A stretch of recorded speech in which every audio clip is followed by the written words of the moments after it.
Ở Hưng Yên, vài năm nay có một ngôi chùa vàng như bước ra từ một vùng đất khác. Đó là chùa Phúc Lâm, một công trình tâm linh khá đặc biệt, nằm tại thôn La Mát, xã Phạm Ngũ Lão, trước đây thuộc huyện Ân Thi, cách Hà Nội khoảng 40 km. Vậy điều gì đã khiến ngôi chùa này trở nên khác biệt và thu hút nhiều người tìm đến như vậy? Từ xa, ngôi chùa đã nổi bật với sắc vàng rực rỡ, cùng những mái cong màu xanh ngọc bích. Chính vì vậy, nhiều người hay gọi bằng một cái tên quen thuộc, chùa vàng Hưng Yên. Giữa không gian làng quê Bắc Bộ giản dị, kiến trúc của chùa Phúc Lâm tạo nên một điểm nhấn khác lạ, có nét giống như phong cách Phật giáo Myanmar hay Thái Lan. Chùa bố trí lối đi vào ra một chiều cho khách tham quan. Ngay cửa ra vào, có một cụ ông chào khách và hướng dẫn lối đi bên trong. Không gian tầng 1 mô phỏng một khu rừng với các cây giả, có nhiều lá và bàn thờ với 3 pho tượng Phật được chế tác công phu. Nổi bật trong đó là tượng Phật Thích Ca Mâu Ni bằng đá xanh thạch bích, cao khoảng 3,7 mét. Bức tượng được tạc từ loại đá nhập khẩu từ Afghanistan.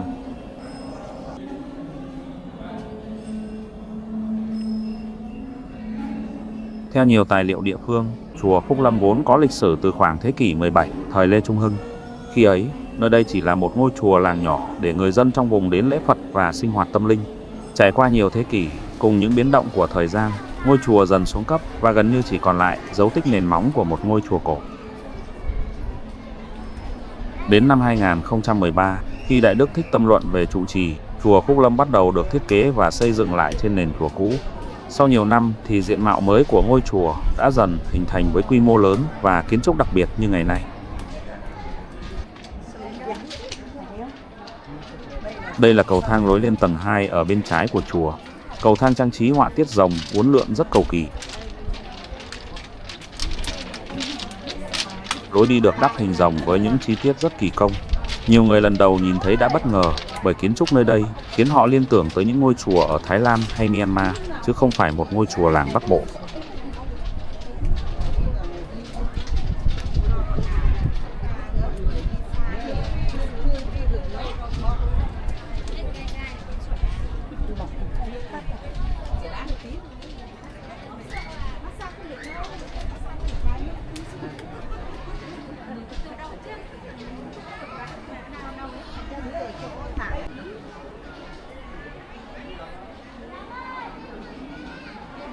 Công trình chính của chùa gồm 2 tầng, cao khoảng 15 mét, với tổng diện tích 2 tầng khoảng 720 mét vuông.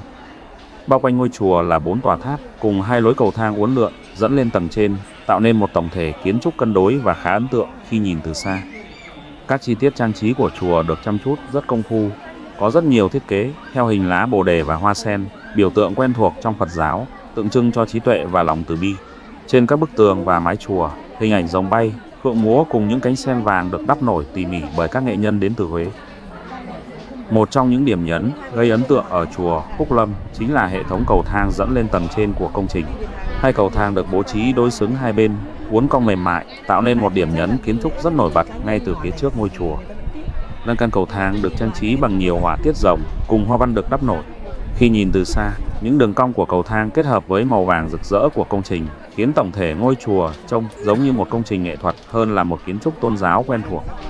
Cũng chính khu vực cầu thang này là nơi nhiều du khách dừng lại lâu nhất để chụp ảnh và ngắm nhìn các chi tiết trang trí. Từ đây có thể quan sát rõ hơn những đường nét kiến trúc của ngôi chùa, đồng thời cảm nhận được sự cầu kỳ trong cách tạo hình của công trình.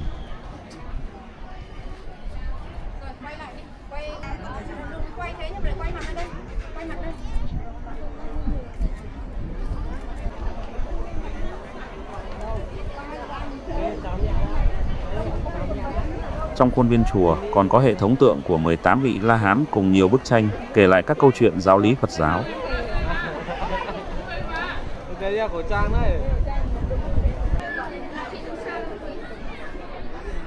Lan can tầng 2 được trang trí bằng những cánh sen lớn đang nở, tạo nên một hình ảnh vừa mềm mại vừa trang nghiêm.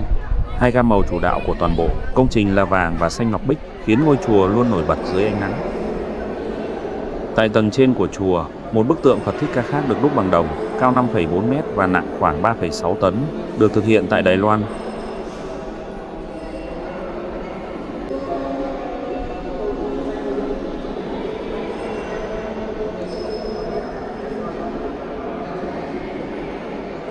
Du khách vào chiêm bái sẽ đi một vòng quanh tượng Phật tổ, chắp tay niệm Phật và lặng lẽ cầu mong sự bình an cho bản thân và gia đình.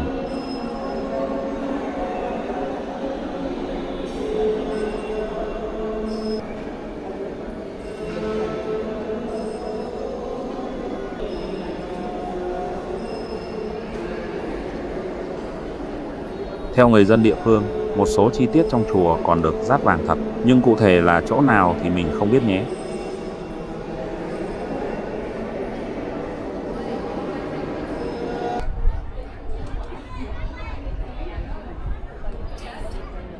Điều khiến nhiều người ấn tượng khi lần đầu nhìn thấy chùa Phúc Lâm chính là màu vàng rực rỡ phủ khắp công trình.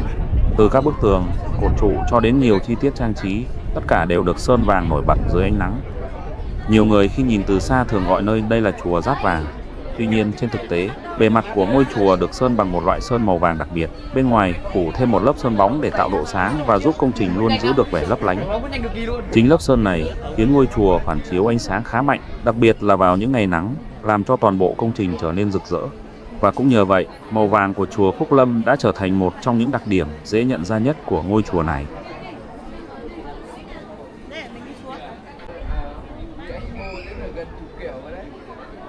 Hai màu sắc trong kiến trúc của chùa Phúc Lâm là màu vàng và màu xanh ngọc. Toàn bộ công trình được bao phủ bởi hai gam màu này, tạo nên một vẻ ngoài rất khác biệt so với nhiều ngôi chùa truyền thống ở miền Bắc. Trong quan niệm Á Đông, màu vàng từ lâu đã gắn với những giá trị cao quý, tượng trưng cho sự tôn nghiêm, phú quý và ánh sáng của trí tuệ. Đây cũng là màu sắc thường xuất hiện trong nhiều công trình tôn giáo bởi nó gợi liên tưởng đến sự trang nghiêm và linh thiêng. Trong khi đó, màu xanh ngọc lại gợi cảm giác thanh khiết và bền vững.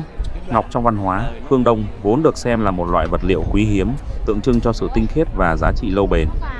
Có lẽ chính vì vậy mà sự kết hợp giữa màu vàng và xanh ngọc đã tạo nên một tổng thể vừa rực rỡ, vừa sang trọng cho ngôi chùa.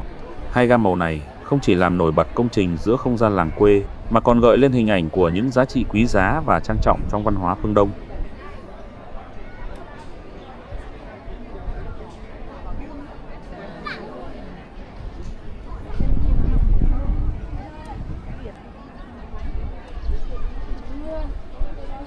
Giữa vùng đồng bằng Bắc Bộ yên bình, chùa Phúc Lâm hiện lên như một điểm nhấn đặc biệt, nơi kết hợp giữa kiến trúc độc đáo, màu sắc rực rỡ và không gian tâm linh tĩnh lặng. Và chính sự khác biệt ấy đã khiến ngôi chùa này trở thành một địa điểm đáng ghé thăm khi về với vùng đất Hưng Yên. Rời chùa Phúc Lâm, điều khiến nhiều người nhớ nhất có lẽ không phải là một ngôi chùa cổ kính theo kiểu truyền thống Bắc Bộ, mà là một công trình mang màu sắc rất khác. Kiến trúc của chùa rực rỡ, nhiều chi tiết gợi liên tưởng đến những ngôi chùa ở Thái Lan hay Myanmar, nhưng lại không hoàn toàn giống bất kỳ khuôn mẫu nào. Nó giống như một sự pha trộn, một cách thể hiện khá tự do trong kiến trúc Phật giáo.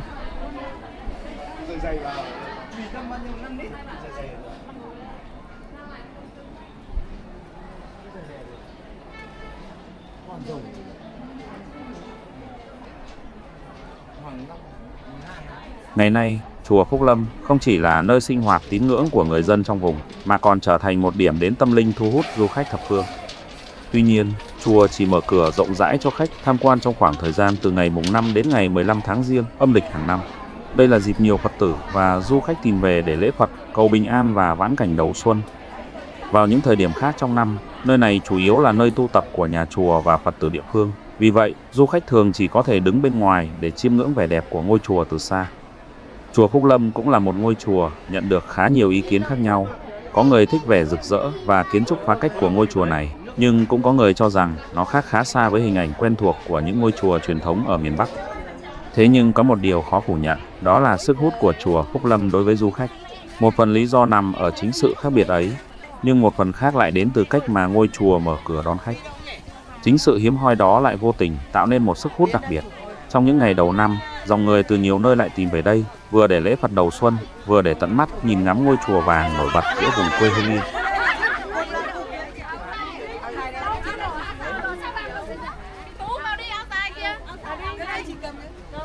Không gian bên trong chùa cũng tạo cảm giác khác lạ. Thay vì những hệ thống ban thờ quen thuộc thường thấy ở các ngôi chùa miền Bắc, nơi đây chỉ đặt các pho tượng Phật lớn và bàn thờ Phật đơn giản. Nhiều người tìm đến chùa Phúc Lâm trước hết là vì sự tò mò. Giữa vùng quê yên bình của Hưng Yên, ngôi chùa nổi bật như một công trình mang tính tạo hình mạnh mẽ, thu hút ánh nhìn ngay từ xa. Và đứng trước ngôi chùa này, mỗi người có thể sẽ có một cảm nhận riêng. Có người thấy đây là một ngôi chùa đẹp và khác biệt. Có người lại xem nó như một tác phẩm kiến trúc mang tính thử nghiệm trong không gian văn hóa làng quê Bắc Bộ.